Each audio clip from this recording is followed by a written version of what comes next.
తుఫాన్ తీరం దాటినా ఈ రోజు కూడా ప్రజలు అప్రమత్తంగా ఉండాలని special officer special chief secretary Ajay Jain అన్నారు.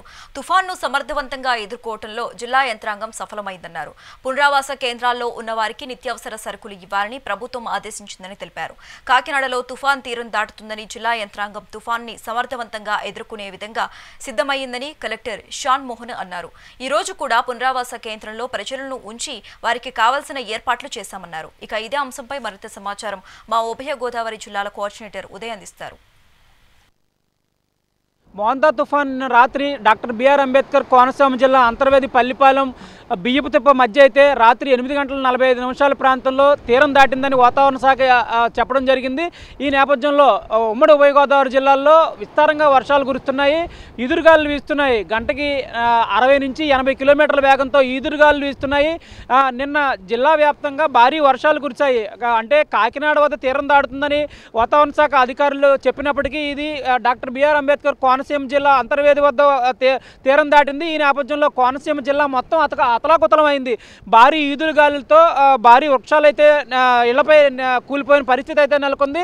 ఈ తుఫాను వల్ల పీక్ అన్వరంలో ఒక మహిళ తాడి చెట్టు కూలి మరణించడం జరిగింది. కాకినాడ జిల్లాలో 2 మరణించారు.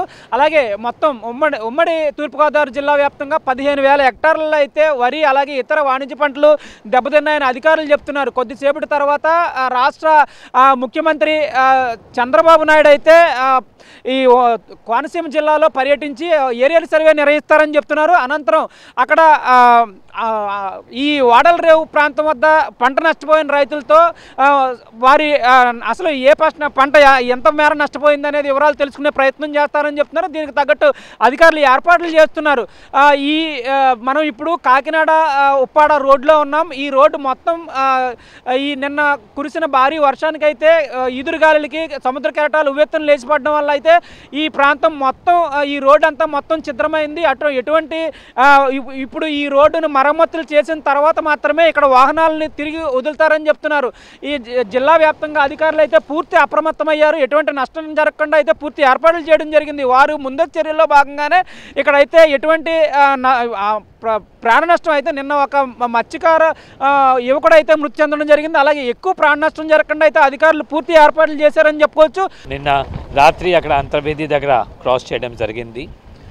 ఫార్చునేట్లీ మన అనుకున్న అంత స్పీడ్ అయితే గాలి కానీ అదేవిధంగా రేంజ్ కానీ అంత ఎక్కువ రాలేదు. సో పర్టికులర్గా ముందు చర్య తీసుకున్నారు డిస్ట్రిక్ట్ అడ్మినిస్ట్రేషన్. గవర్నమెంట్ ముఖ్యమంత్రి గారు కూడా టైం టు టైం మనకు రియల్ టైం ఇన్ఫర్మేషన్ ఇచ్చినారు. కాబట్టి దీనివల్ల ఆల్రెడీ అఫెక్టెడ్ విలేజెస్లో ప్రజలకి షిఫ్ట్ చేశారు సైక్లోన్ షెల్టర్స్కి, రిలీఫ్ క్యాంప్స్కి. అందుకే ఎటువంటి ప్రాణ నష్టం కూడా జరగలేదు. అదేవిధంగా ఏమైతే మనకు పవర్ సప్లై ఇంటరప్ట్ అయింది అవి కూడా వెంటనే రెస్టోర్ చేయడం జరిగింది. నిన్న రాత్రి ఇవాళ మార్నింగ్కి 100% రెస్టోర్ కూడా అయిపోయింది. ఓన్లీ థింగ్ ఇస్ కొంత అగ్రికల్చర్ డ్యామేజ్ ఉంది. ఇవాళ రీహాబిలిటేషన్ కూడా ఇమీడియట్గా స్టార్ట్ చేయమన్నారు. ఆల్రెడీ రిలీఫ్ క్యాంప్లో ఉన్న వాళ్ళకి 50 kg బియ్యం, 1 kg sugar, 1 litre palmolein oil, తర్వాత పొటాటో, ఆనియన్ అది కూడా జియో ఇచ్చినారు.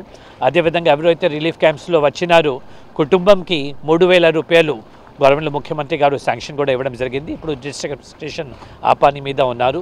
ఇక్కడ శ్రీకాకుళం నుంచి కోనసీమ వరకు ఫార్చునేట్లీ ఒకటి మన డిస్ట్రిక్ట్ అడ్మినిస్ట్రేషన్ చేసిన ముందు చర్యతో ఎటువంటి డ్యామేజ్ కూడా జరగలేదు. చాలా సమర్థంగా ఈ సైక్లోన్ మనం ఎదుర్కొన్నాం. చంద్రబాబు ముఖ్యమంత్రి చెప్పినట్టు ఎటువంటి ప్రాణ నష్టం జరగకుండా ఏర్పాట్లు చేయాలని ఆయన చెప్పినట్టే మీరు కూడా జిల్లా యంత్రాంగాన్ని ఎప్పటికప్పుడు అప్రమత్తం చేస్తూ ఉన్నారు.